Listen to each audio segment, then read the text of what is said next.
Is this my house? Entry, please. He is my neighbor, Nur Sultan Tuliakbay. He is paining my assholes. To introduce a foreign character, we need three things: broken English, a heavy accent, and a foreign language that sounds just authentic enough.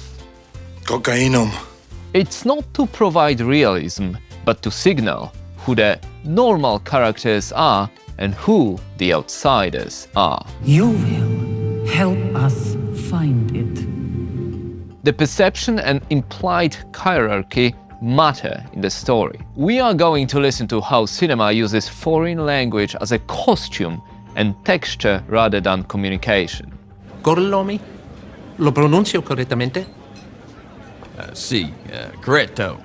One of the most used tropes is the so-called translation convention, when characters on screen speak English with a foreign accent, even if they are from the same country. You have to tell him. I would never steal from him. Please. You can tell him yourself. It's a storytelling tool that quickly establishes the background and saves the audience from reading the subtitles, replacing real language with something that sounds foreign enough. Telephone, China. 你送他去啊。苏阳 I love you. Have a nice day. The accent is a constant reminder of the outsider, and it can also be used to indicate social class and personality, mostly by using stereotypes. Oh, I get it. Just because I'm Chinese, you think I built a wall. That bullshit. I'm not a stereotype, okay? Just because I'm Chinese doesn't mean I go around building wall. A heavy accent suggests toughness, a strong contrast. Like 83, 84. You know? Captain America was still frozen in ice then. While a spy will often have a softer one, with a sometimes awkward phrasing. If I have gained anything by damning myself, it is that I no longer have anything to fear. It's all about perception, as realism takes the second place. Call the police. I need change for $1. No change without purchase. Now, this practice is described as linguistic replacement, based on conventional wisdom that English audiences, and in particular American audiences, don't like reading subtitles. Well, actually, there's subtitles already on because it's a foreign film. What the fuck did you just say?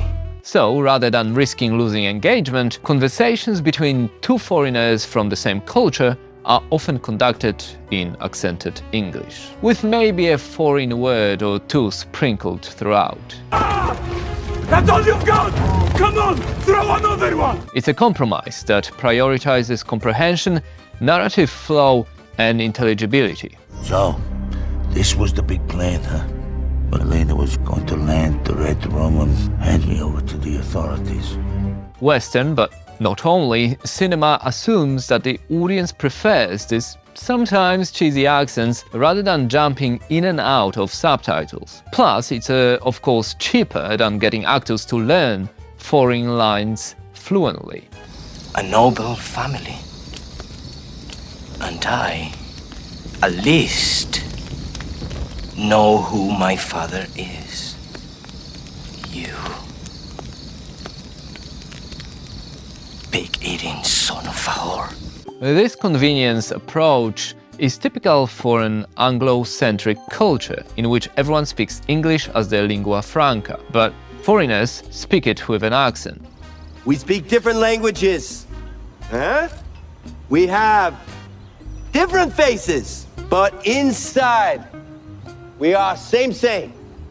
Of course, there are no set rules, and filmmakers adjust the foreignness of the characters depending on the script and the story. Do you understand the words that are coming out of my mouth? The most common adjustment is for so-called contrastive characterization, where broken English or foreign speech is reserved for side characters. Torpedo! The Americans are shooting at us again! while the main cast, which is also supposed to be foreign, has a much softer accent, if any at all. Short transients, close aboard. Water entry of small objects. Sono boys. Now, the side characters give us that exotic flavor, while the main ones are still easy to understand, as they conveniently can talk in almost perfect English. All of you relax. This is a matter of inconvenient timing, that's all. Police action was inevitable. The other use of foreign English speech on our screens is comedy. Nice try, it only recognizes my voice. Oh, cool. Hey Siri, show me pictures of naked grandma butts. Now, the best example of the foreigners speak funny trope is Raj from The Big Bang Theory. Even though he's an astrophysicist with a PhD, it doesn't matter, because the joke lies not in what he says, but what it sounds like. The bumbling and exaggerated way in which he speaks. He's not from here. He's a bit naive and a funny foreigner. Okay, like what? Show me. I can't do that to Leonard. This is some powerful panty dropping stuff. Raj is just one of many examples of this trope that featured on our screens for decades. Oh, sexy girlfriend! Bonsai! A nerdy foreign student who has no clue about American culture, thus finding himself or herself in funny situations. Oh, no more Yankee, my wanky. The donga need food. Broken English, heavy accent, funny sound effects. Hey! Open the door. You beat up my face! You grabbed my nuts. Serve to build an easy and quick to grasp character for the audience, an almost cartoonish stereotype that is defined by the way they speak. You cannot go on or keep ringing my bell! You disturb me! You must have a key me! Now, these portrayals, especially in the older comedies, relied on Western stereotypes rather than a need for authenticity. Broken English speech is humor, a quick gag, a laugh. Where were you born? Bradford. All right, where were your parents born? Oh, sorry. Sheffield. All right, where were their parents originally from? Pakistan. Pakistan, we're getting somewhere, right? Speech can often define the entire character, so it would be lazy to assume that comedy is the only genre where this is used. No. All genres use this trope.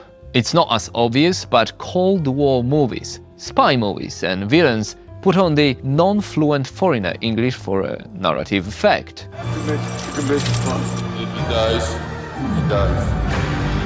And even if these characters are highly educated or lived in the country for years, their accent is heavy. I'm not talking about Atlantic City, you know. What the? It's a quick reference. Accent equals enemy. So I could talk in these videos like I do now, with a mix of Polish-British accent after 20 years of living and studying here in the UK. Or I could record these videos like this, with a heavy Eastern European accent, so often heard on our screens. Now, it will immediately trigger a perception, a bias, reinforced by cinema forever. If this car drive into a group of gypsy, will there be any damage to the car? It depends on how hard you hit them and all that. It's hard to say. If we follow the current cinema trends, there are signs of change. Modern audiences recognize that giving foreigners funny accents is not even stereotyping or offensive, but just lazy writing. New productions are trying different approaches, like in Chernobyl, where rather than using fake Russian accents, the actors mostly spoke British. Look, that's graphite on the roof. The whole building's been blown open. Is it authentic? Well, no, but it doesn't take away from the storytelling. Narcos decided to go with realism and opted for Spanish dialogue with subtitles, rather than the tired trope of Colombians speaking English with an accent.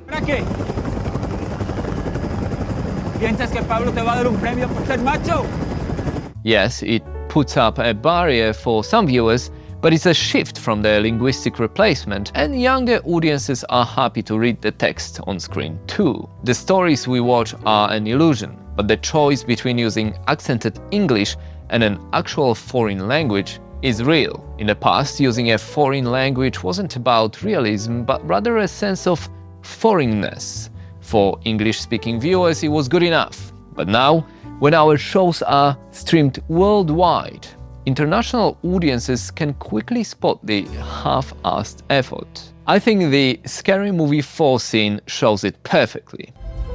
Haro? Hibachi Benihana Teriyaki. Nagasaki, Okinawa, Hokkaido, Yokohama. For non-Japanese speakers, it can sound fine, Japanese enough. But listen closely, and you notice that they just speak gibberish, throwing random words like samurai, tsunami, and teriyaki. Haro? Hibachi Benihana Teriyaki. Nagasaki, Okinawa, Hokkaido, Yokohama. It works there because it's a comedy, but in more serious movies, it can break the illusion.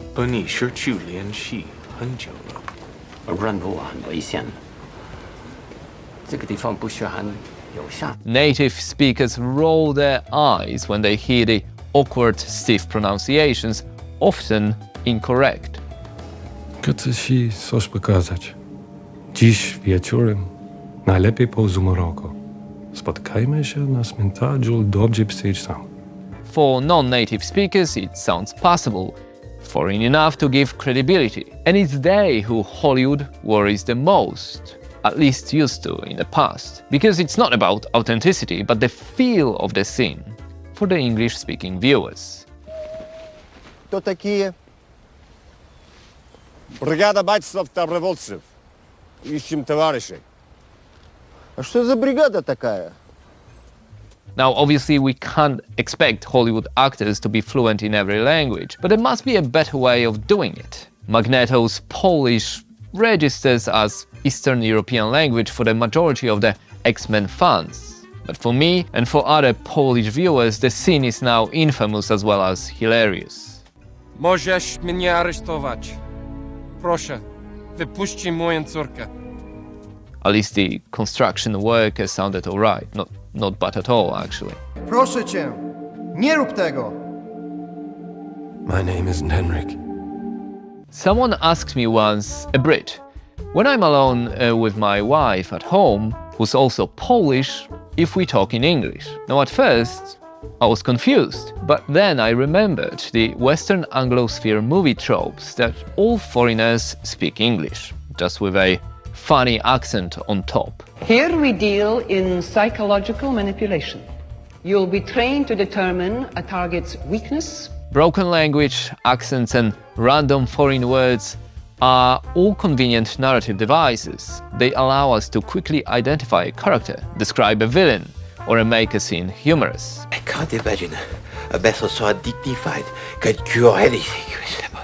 It's mostly a storytelling trick rather than a reflection of reality, using one of the stronger tools out there, our communication. It sounds harmless until you realize how often we believe it. Thanks for watching. Welcome everybody!